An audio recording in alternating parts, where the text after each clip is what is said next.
Rahul Gandhi telephoned and said, and repeat quotes, forest rights, tribal rights and environmental degradation must be protected and achieved, that doesn't happen. This is the quote-unquote instruction. So what is the problem if I'm implementing, if I'm asking you to implement a Congress manifesto policy? What is the problem? So who deviated from the manifesto policy? The inference is the breach of confidentiality of the working of the government. Are they all answerable to the party president or the vice president in terms of their day-to-day functioning? Was there an enabling mechanism, a stalling mechanism? These are the questions. No.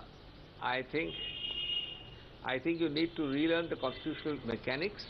Every party in power functions through the government. The government, 99.99%, if it's a responsive or a sensitive government, answers to the needs of the party in power in terms of manifesto, philosophy and approach. Every party does it. On the contrary, not doing it would be a disconnect.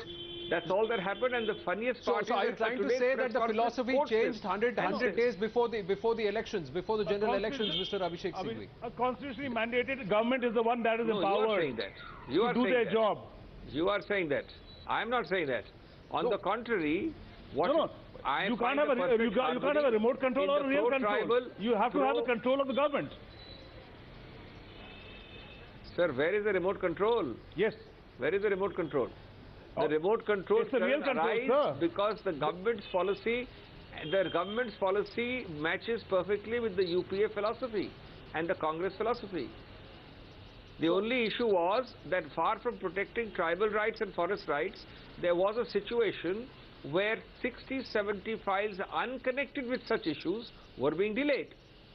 And that is something quite different from the Congress. What was the reason?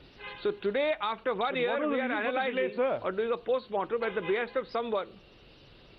Well, that's precisely you to ask her, not me. So, because that person, Mr. Abhishek Manu Singhvi, waited for 11 months before she wrote a letter to the Congress president. She says she did not receive an acknowledgement. A family loyalist a letter is being vilified by you. And it's come out in the media in January, and she has come out and spoken about it. Now the fact, she has raised certain questions to which we have not got the answers so far, and that's why we are asking you this time and again.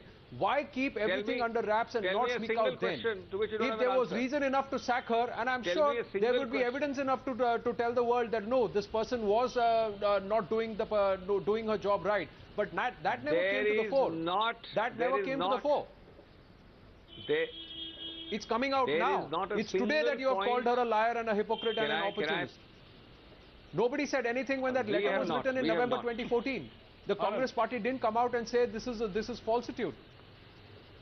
Anand, was she incompetent or was she not complying with directions and dictates? Yes. Now will you allow somebody to reply and stop this monologue?